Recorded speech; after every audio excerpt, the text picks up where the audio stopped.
Hi everyone, welcome back. Today we are kicking off a brand new series on date and time functions to help you work faster and smarter in Excel.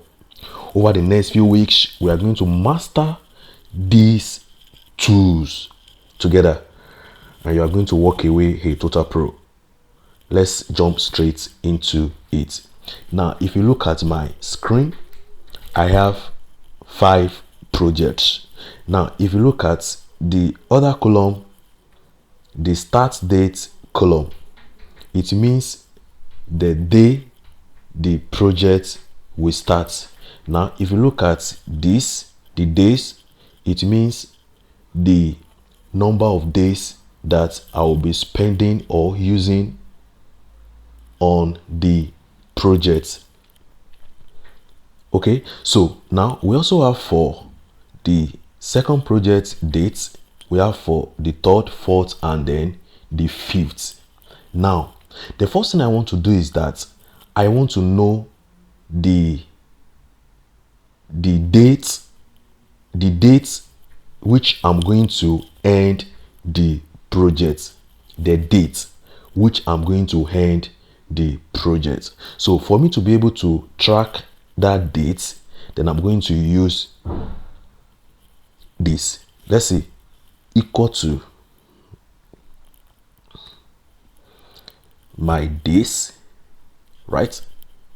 Days, then plus the start date. So this will give me the end date, the time which I'm going to finish my project.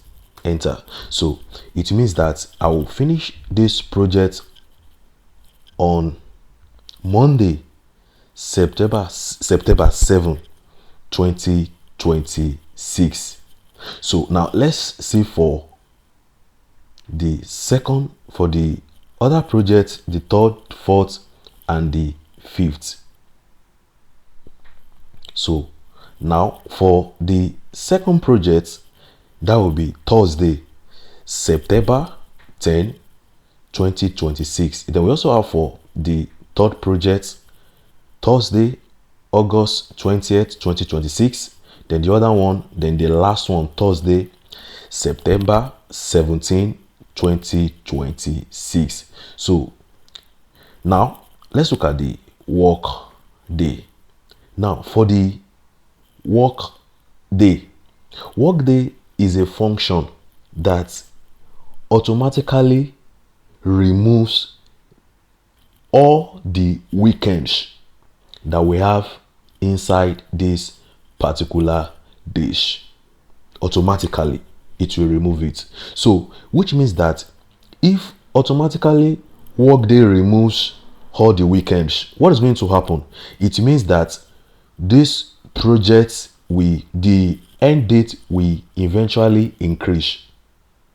It will eventually increase simply because this one, for this end date, is like you are working for all the all the whole week, Monday through Sunday. Now you want to use your work day, that is, you want to remove your weekends from this particular days. It means it will definitely increase. So now let's now see, when we remove our weekends from it, when are we going to finish the project? To use the function, this will be equals to workday start date. This is my start date, comma, then the days. This will be my days. Enter. So it means I will finish this project Thursday, October 8th, 2026, because I have removed my weekends from this particular dish. So let me autofill and let's see the rest. For the second project, that will be October 12th. For the 3rd, that will be September 11. For the 4th, August 27. And for the 5th, October 19. Okay, so again, when it comes to end date, it helps you to know the time you will end the project, and end date will calculate all the days for you. Now when it comes to workday will automatically remove your weekends. Okay, I hope you've learned something today. Thank you for watching my video. Make sure you like and subscribe and stay tuned for more videos.